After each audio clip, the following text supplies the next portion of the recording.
जीने की वजह, वेव्स ऑफ होप, एपिसोड 27। तुंजार जो कि अब डर चुका होता है यलमाज से, वो यलमाज उसको तुंजार को कहता है कि मुझे साले के ठिकाने पर लेकर चलो, उसके होटल पर लेकर चलो। तुंजार जो है यलमाज को लेके चल पड़ता है होटल की तरफ। होटल में पहुंचता है और यलमाज जो कि गाड़ी में रहता है और जाके कहता है जाके पता करो वो अंदर है या नहीं।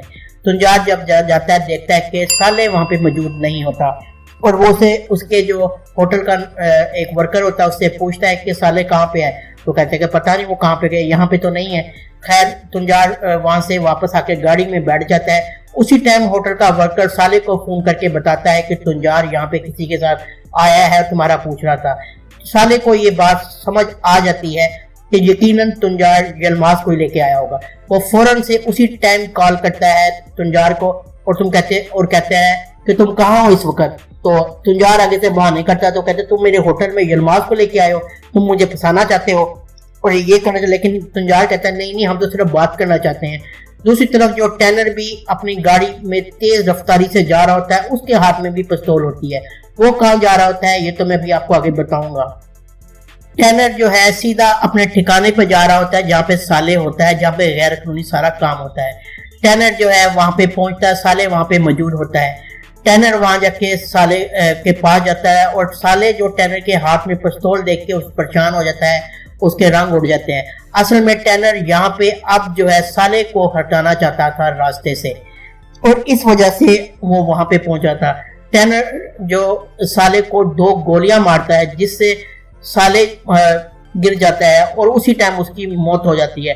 वो मौत से पहले वो बहुत मिन्नतें करता है, हाथ जोड़ता है टैनर के, ऐसा ना करें भाई, ऐसा ना करें।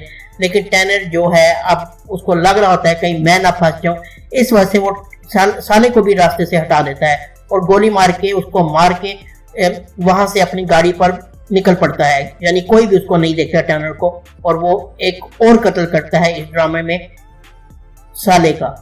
जैसे ही जो टैनर वहां से जाता है, थोड़ी देर बाद यलमाज तुंजार के साथ साले के ठिकाने पे पहुंच जाता है और वो अंदर जाता है। तुंजार और यलमाज जैसे ही अंदर जाते हैं वो देखते हैं कि साले की खून में लथपथ लाश पड़ी होती है। ये देख के दोनों परेशान हो जाते हैं। दूसरी तरफ जो है दामना और हेजल बैठे होते हैं और यही पूछ रहे होते हैं कि बाबा से राब्ता हुआ, बाबा कब आएंगे। अभी वो बातें कर ही रहे होते हैं, किनान साहब सारा के साथ पहुंच जाते हैं। किनान साहब के साथ डॉक्टर सारा को देख के हेजल थोड़ी सी परेशान होती है और देखती है कि ये दोनों इकट्ठे आ रहे हैं। और उसके बाद आते ही जो बाबा हैं दारिया का पूछते हैं तो बताते हैं कि दारिया अंदर है। दूसरी तरफ जो है वहां पे पुलिस भी आ जाती है और यलमाज जो सारी तफसील बताता है कि हम तो यहाँ पे आए थे, आगे से ये लाश पड़ी हुई थी। खैर पुलिस उसको तफ्तीश के लिए यलमाज को भी साथ ले जाती है। किनान साहब जो है सीधा दारिया के कमरे में जाते हैं। दारिया जो है किनान साहब को देखते ही गुस्से का इजहार करती है और ऊंची ऊंची चीखने चलाने लगती है उन पे। किनान साहब कहते हैं मेरी बात तो सुनो बेटा, मैं इस पे तहकीक कर रहा था, मैंने टैनर को कहा था, मैं सिर्फ देखना चाह रहा था कि ये किसने लिखा है, कोई मजाक तो नहीं है। लेकिन दारिया जो है इंतहाई गुस्से में होती है, कहती है कि आपने हमेशा मेरे खिलाफ रहा है, आपने जो है पहले मुझे शादी नहीं करने दी, फिर आपने जो है इन दोनों को कबूल नहीं किया, और शदीद लड़ती है अपने बाप से और गुस्से से चली जाती है वहां से। और बाहर उसकी ऊंची ऊंची आवाजें बाहर बैठे हुए लोगों को भी सुन रही होती हैं, यानी कि डेलिक को, दामना को, डॉक्टर सारा को, सब सुन रहे होते हैं। वहां से रोती हुई जो है गुस्से से अपने सीधा ऑफिस में चली जाती है दारिया।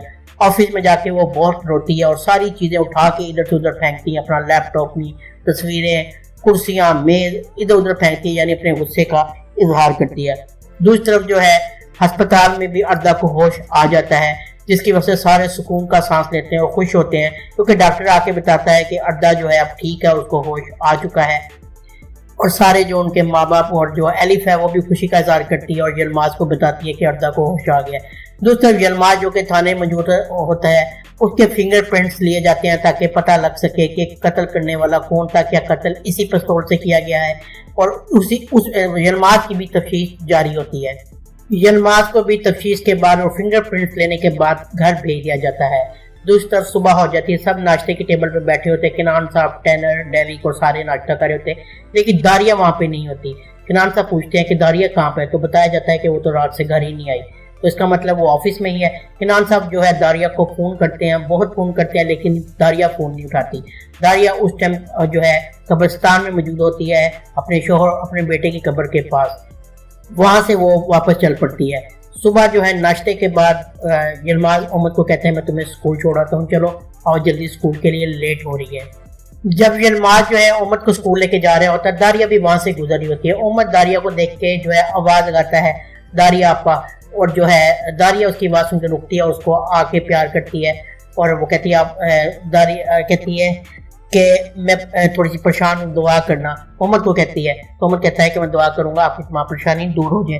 दूसरी तरफ जो है किनान साहब और टैनर स्टेशन से निकलते हैं। टैनर जो है बताता है किनान साहब को कि वो खत कैसे दारिया तक पहुंच गया। किनान साहब गुस्से का इजहार करते हैं कि तुम अभी तक ये पता नहीं लगा सके वो खत लिखने वाला कौन था, जल्द से जल्द अपने इस काम को मुकम्मल करो।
यहाँ पे एपिसोड 27 का इख्तिताम होता है। ये ड्रामे का शॉर्ट रिव्यू था, उम्मीद है आपको पसंद आया होगा। अगर आपको ये वीडियो पसंद आई है तो चैनल को सब्सक्राइब करना ना भूलें और बेल आइकन को जरूर प्रेस करें। मिलते हैं नेक्स्ट वीडियो में। अल्लाह हाफिज़।